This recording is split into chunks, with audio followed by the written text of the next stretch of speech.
क्या आपने कभी सोचा है कि सीता स्वयंवर में जिस धनुष को बड़े बड़े महारथी हिला तक नहीं पाए, उसका रहस्य क्या था? वह कोई साधारण हथियार नहीं, बल्कि भगवान शिव का दिव्य धनुष पिनाक था। देवशिल्पी विश्वकर्मा द्वारा निर्मित इस धनुष में साक्षात महादेव की असीम ऊर्जा समाहित थी। माना जाता है कि इसकी टंकार मात्र से तीनों लोग कांप उठते थे। साथ ही इसका वजन इतना अधिक था कि बड़े बड़े देवता भी इसे उठाने का साहस नहीं कर पाते थे।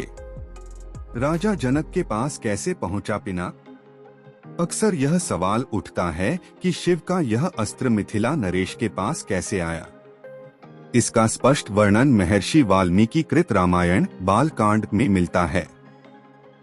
वाल्मीकि रामायण के अनुसार यह दिव्य धनुष देवताओं द्वारा राजा जनक के पूर्वज राजा देवरात को एक धरोहर के रूप में सौंपा गया था।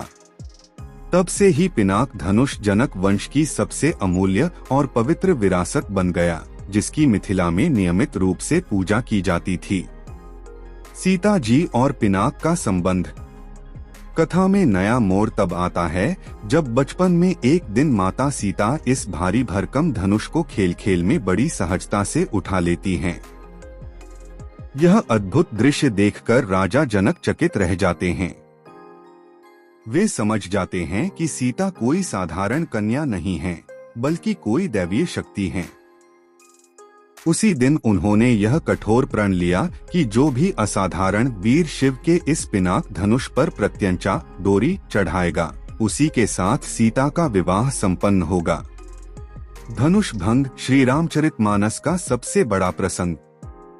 सीता स्वयंवर और धनुष टूटने का सबसे सजीव एवं विस्तारपूर्ण वर्णन गोस्वामी तुलसीदास कृत श्री रामचरितमानस बालकांड धनुष यज्ञ प्रसंग में मिलता है।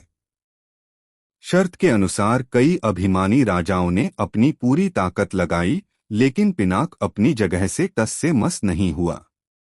अंततः गुरु विश्वामित्र की आज्ञा पाकर मर्यादा पुरुषोत्तम भगवान राम मंच पर आए। रामचरितमानस के अनुसार श्री राम ने अत्यंत विनम्रता और सहज भाव से धनुष को उठाया। जैसे ही उन्होंने उस पर प्रत्यंचा चढ़ाने के लिए उसे झुकाया, वह भयंकर ध्वनि आवाज के साथ बीच से टूट गया। इस ऐतिहासिक घटना को धनुष भंग कहा जाता है, जिसने राम और सीता के विवाह का मार्ग प्रशस्त किया। अहंकार के अंत का प्रतीक। पिनाक का टूटना केवल एक अस्त्र का खंडन नहीं था। धार्मिक दृष्टिकोण से इसे अहंकार और घमंड के टूटने का प्रतीक माना जाता है। यह प्रसंग संदेश देता है कि ईश्वर की प्राप्ति या बड़े लक्ष्यों की सिद्धि बल और अभिमान से नहीं, बल्कि श्री राम जैसी विनम्रता और शालीनता से ही संभव है। तो दोस्तों, यह जानकारी आपको कैसी लगी कमेंट कर जरूर बताएं। जय श्री राम।